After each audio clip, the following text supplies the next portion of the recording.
meant. Another thing is you can look at why certain wars turn out. And another concept is a cooperative adversary. What's a cooperative adversary? It's not one that wants to cooperate with you, but it's one that doesn't play its cards remotely well. And if you can think about literally playing cards, if you're playing a game with a little child, they're trying to win, right? But they're a cooperative adversary because they just don't know how to play whatever the game is.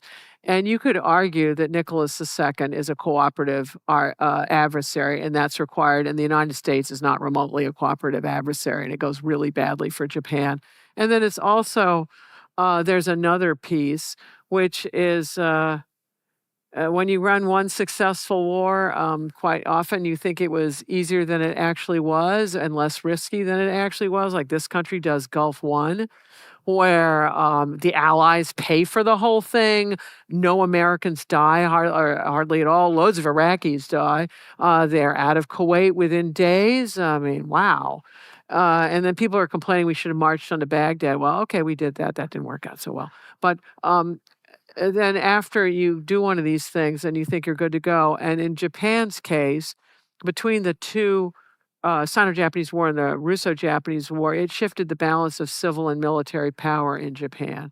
And people thought that it's the military officers that did the right thing and that the diplomats lost the peace. In the Russo-Japanese War, they're saying we didn't get a big indemnity like as we did in the last war. Well, you're getting the whole Russian railway system. That's an indemnity in kind, but that's not what they're seeing. So it shifts the balance of power. And then in addition, this Meiji generation, the prime civil leader, Ito Hirobumi, is assassinated by a Korean revolutionary because the Koreans don't much like Japanese in their empire. So he dies, oh gosh, it's a decade plus before Yamagata does. And so that gives Yamagata and military friends another decade to insinuate the roots of military institutions, and civil institutions are not being built. And then you can go, well, look at the Japanese, they're incompetent because their institution building was inadequate. Well, in one generation, you can't do it all, right? Institutions take generations to really sink roots. So they did as much as they could in a generation, but their leadership was bereft compared to this is why the Meiji generation is truly a brilliant set of leaders, and what comes after, their children and grandchildren, are not. Yeah. But this is also another very important point. So the fact that the civilian leader of the Meiji generation dies before the military leader reinforces the contingency of history. It didn't have to be that he died first, but then that sort of changes potentially the whole trajectory of history. Yeah, individuals, trends, the whole thing matters. And there's no saying, I mean, maybe if he'd stuck around, everything would have been the same. Since you can't rerun the experiment, this is where, again, counter arguments are useful on so many human endeavors. You just don't have complete data. And maybe it's when you're doing things in the here and now, maybe the data will come in a little later, or it just doesn't exist. And yet you got to make decisions. And so if you're not willing to change your mind, you're just going to double down on bad decisions. And it's incredible the number of people who don't want to change their minds. And that's why I made a big to-do about giving the argument, counter-argument, rebuttal framework, because I think it helps get you out of the rut so that you can change your mind. Like you're going to tell me that Kotkin's got this thing and I'm wrong. I'm game. Maybe he's right. I don't care who's right. I care what's right. Right. But going back to the question of, okay, what exactly was different between the Russo-Japanese War and World War II? What was Japan's miscalculation? One of them has to be that in the case of Russia, they attacked an adversary that was... It took 1 year of conflict to push them to the point of significant destabilization of the government. Whereas if you thought the same thing would happen with America, we're going to attack Pearl Harbor and there's going to be all kinds of internal conflict, and they just misjudged the internal level of cohesion and functionality of American institutions, right? They thought the same thing would happen that happened in Russia. You're missing the whole war. Their war is with China. Instead of isolating the adversary, they bring in a whole new slew of adversaries, right? They're having trouble with China. That's the second Sino-Japanese War. We all get all excited when we're involved, but it starts in 1931. And their objective soon becomes an unlimited objective. They eventually want to do regime change in China. Whereas in the first Sino-Japanese War, Yamagata is thinking about doing regime change, and the government pulls him out because it's, buddy, don't do that. We're going to have all kinds of foreign powers intervening if you try. And then in the Russo-Japanese War, they're not trying to do regime change in Russia. But in the second Sino-Japanese War, they absolutely are trying to do regime change. They get more and more frustrated. Then their solution to that one is to attack all the colonial interests in Asia. That's when Pearl Harbor happens. And then they're bringing us, the British, and that brings the British Commonwealth. So it's Australia and New Zealand that do significant fighting, and then the Netherlands. So it's a different event. I want to go back to the Meiji reforms. So the Iwakura mission, which is sent to Prussia to understand what did Bismarck do right. I think it's funny because Sergei White, who's the finance minister, 1892 to 1902, he models himself as Russia's Bismarck. He wants to do the kind of industrialization that Germany went through in Russia. And yet the Meiji generation succeeds in Japan in doing this kind of thing. In both cases, there's an authoritarian government that wants to have this kind of top-down reform. Why does it work in Japan but not in Russia? Russia has just a phenomenal illiteracy rate. It's an empire, which I think gets in the way. If you look at how many non-Russian people they're trying to dominate, it's like they're perennially overextended, right? Because they're perennially occupying places that don't actually make them much money. In fact, they probably cost them more money to hang on to. And so they're perennially doing that. I believe the Japanese are known to be incredibly hardworking. I believe the Chinese are known to be very hardworking. I have never heard anyone say the Russians are known to be hardworking, right? Maybe I missed something. I've heard they're like artists and they have the Russian ruskaya dusha, their soul. Okay, great. I mean, that's like a big excuse to saying, well, you know, we may fail at everything, but our soul is superior. So I think there are these other things that are at work. And in Germany, it's the center of Europe. It's a highly developed place. It already has high levels of literacy. There's a lot more to work with in Germany, and it already has a better infrastructure. For Russia, it's huge when you're trying to build railway systems, just enormous. And think about Trans-Siberian. If you just took all that track, just length, and put it all over European Russia, you really have something there. Yeah. Okay, so this is a quote from Sun Yat-sen, who was the first and short-lived leader of the Chinese Republic in 1912. He says, quote, "We regarded the Russian defeat by Japan as a defeat of the West by the East. We regarded the Japanese victory as our own victory."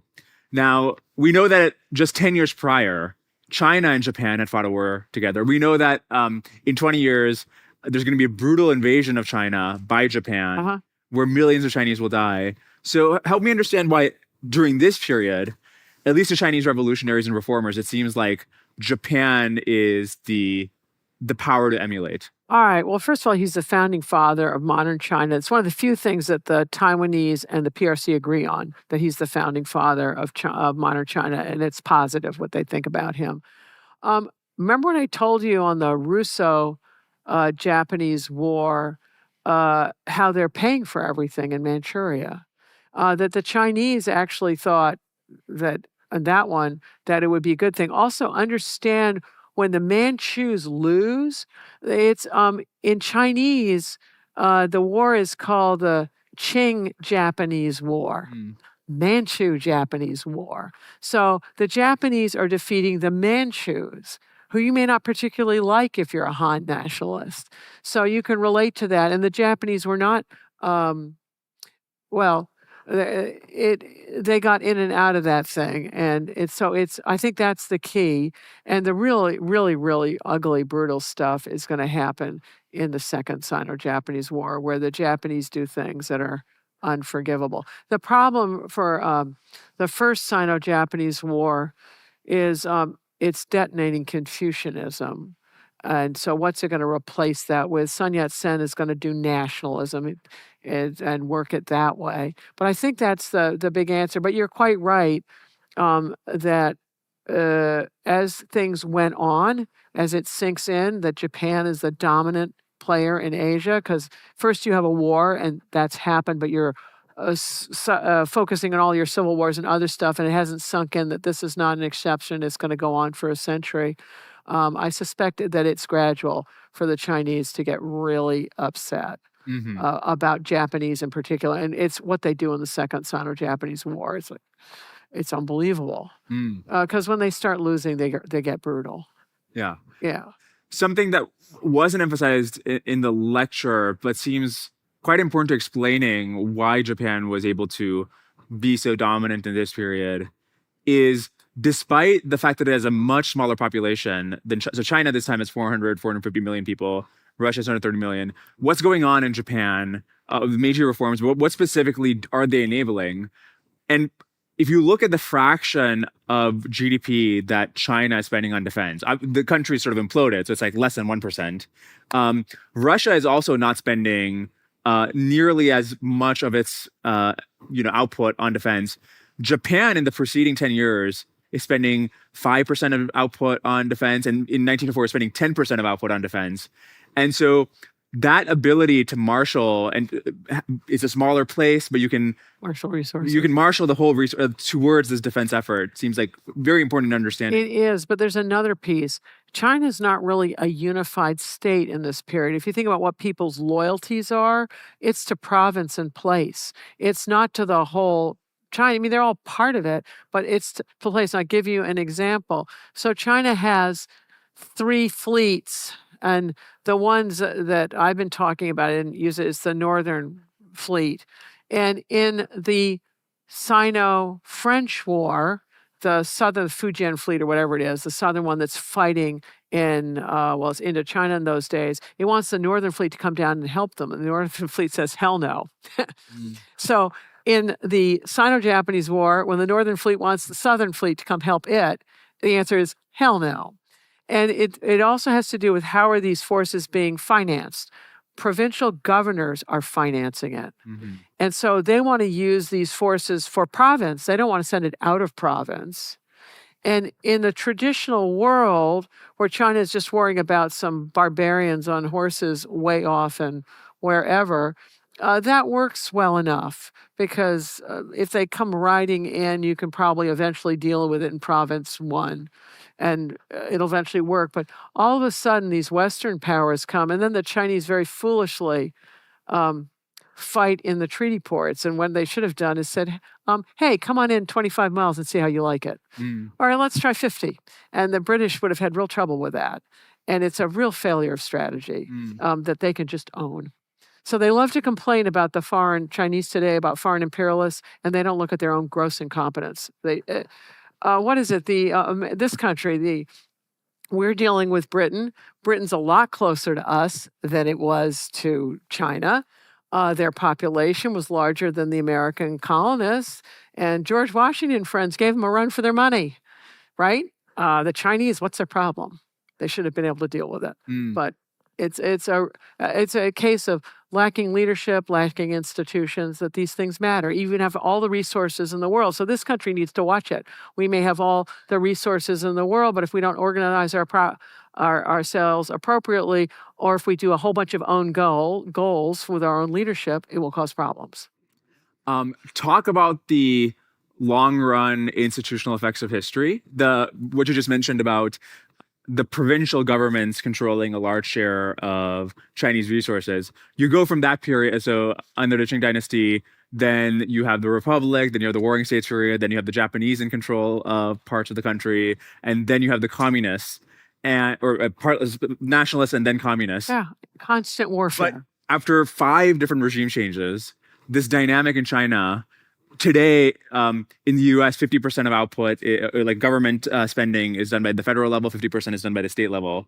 And in China, it's 85% of the local level, 15% of the national level. And a big problem recently has been the fact that the local government has financed a lot of construction that wasn't economically valuable. But this, you can go back 100 years to this period, or more than 100 years to this period, and the same problem of provincial governance.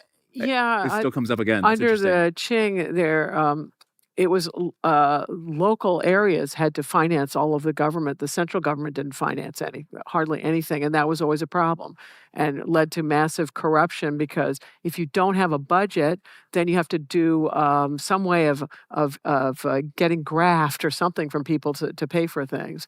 So this is enduring, and it's a different institutional setup of how you're going to run things. Institutions matter.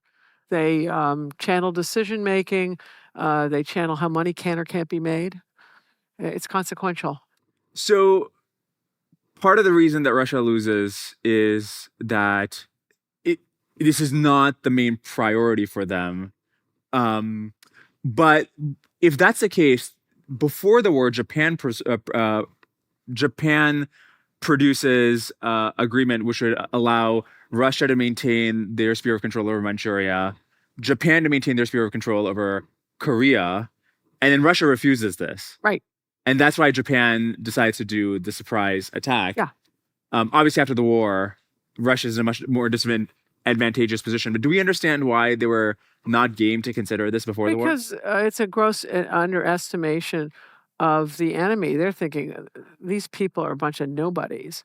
And then Nicholas II had an unfortunate incident in Japan. Who knows whether this influenced him or not. So he does the royal tour, right, while his dad's still alive.